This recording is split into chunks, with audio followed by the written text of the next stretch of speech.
अहोभाग्य है जिनको ये अभिमान है कि मैं श्यामाजू का हूं।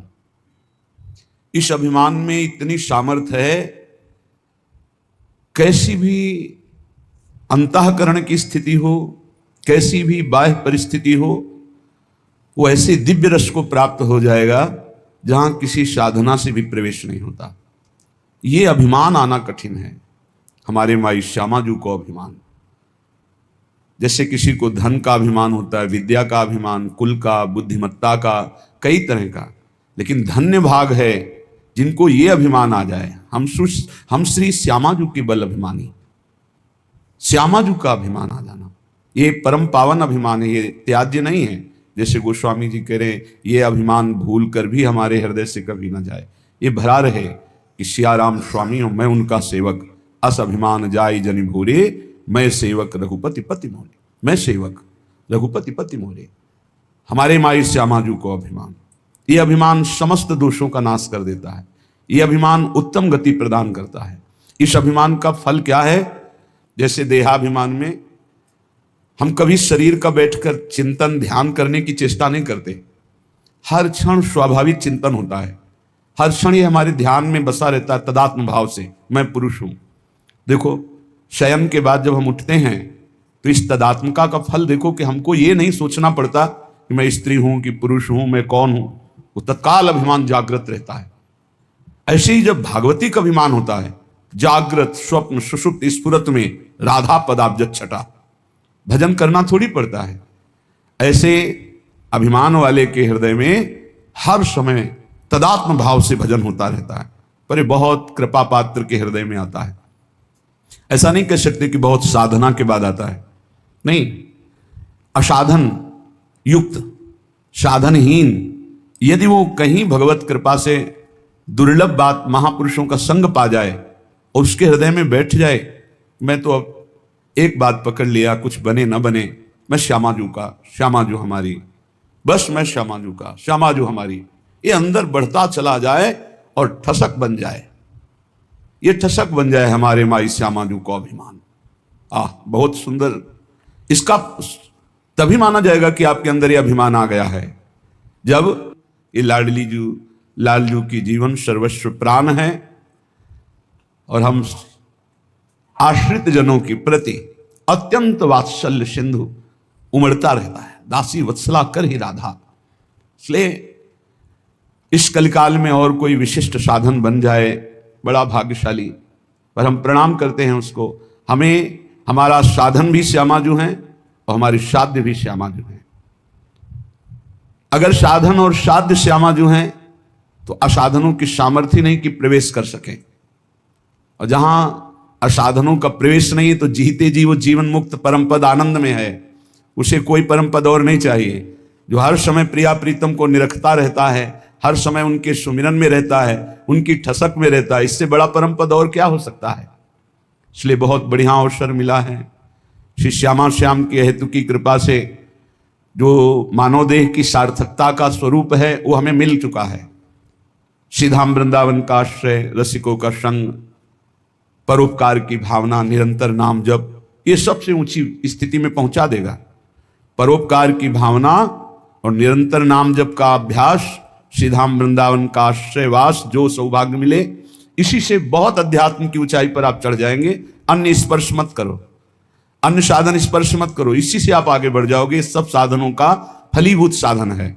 जैसे नौ भक्ति में जो नवी भक्ति आत्मसमर्पण है वही यहां कही गई है। यहां से प्रारंभ, हमारे माई श्यामाजू को अभिमान, हमारे माई श्यामाजू को राग, यहां पूर्ण आत्मसमर्पण है, पूर्ण प्रपत्ति है, पूर्ण शरणागति है। जहां आत्मसमर्पण हुआ तो पाई रस भक्ति गूढ़ जुग जुग जग दुर्लभ भव इंद्रादि विधि।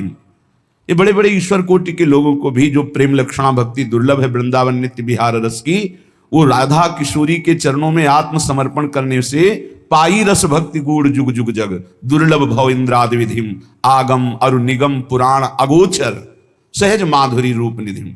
ये आगमों में, निगमों में, पुराणों में जो अगोचर रूप माधुरी है, वो बहुत सावधानी पूर्वक अपने अहम को केवल श्री जी के चरणों में समर्पित करना है।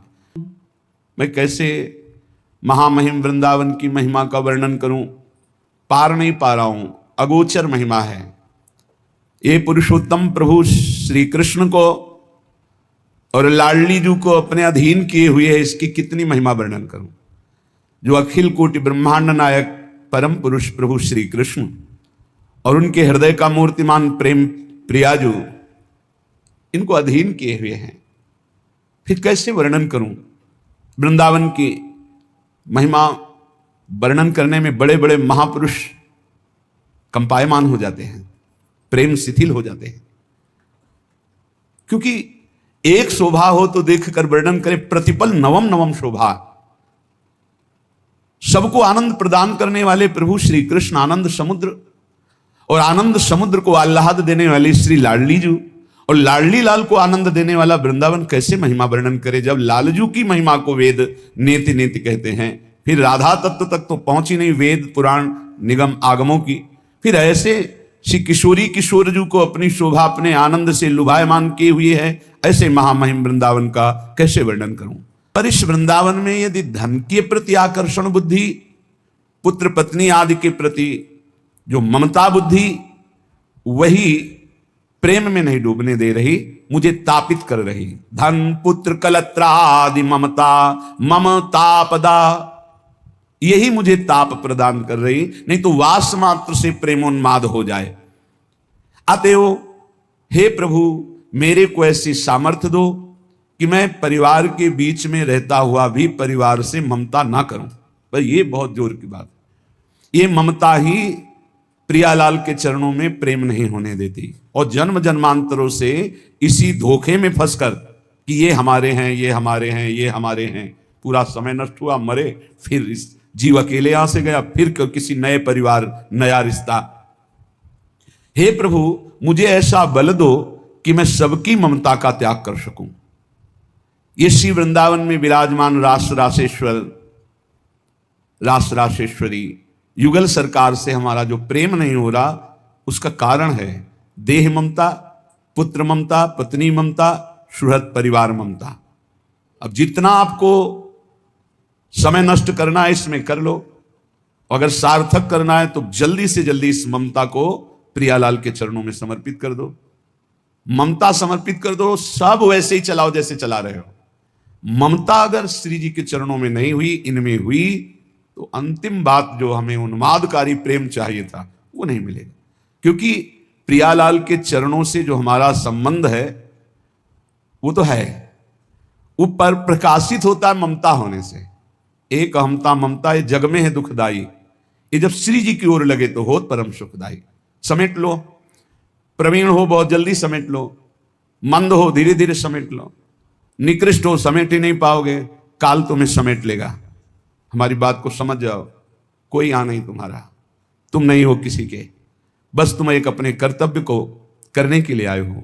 तुम्हारा एक कर्तव्य है जो किसी जन्म में नहीं हुआ, भगवत प्राप्ति, भगवत प्रेम प्राप्ति, और सब कर्तव्य लाखों बार निर्वाह कर चुके हो। उन कर्तव्यों की ताकत नहीं कि आवागमन से रोक सके। आवागमन के चक्र को रोकने की ताकत एकमात्र भजन में है। जितना आप प्रिया प्रीतम का नाम जप करेंगे, लीला गुण गायन करेंगे, उनसे अपनापन होगा, सबकी ममता हटेगी, तभी भगवत तत्व का बोध या प्रेम प्राप्ति होती है।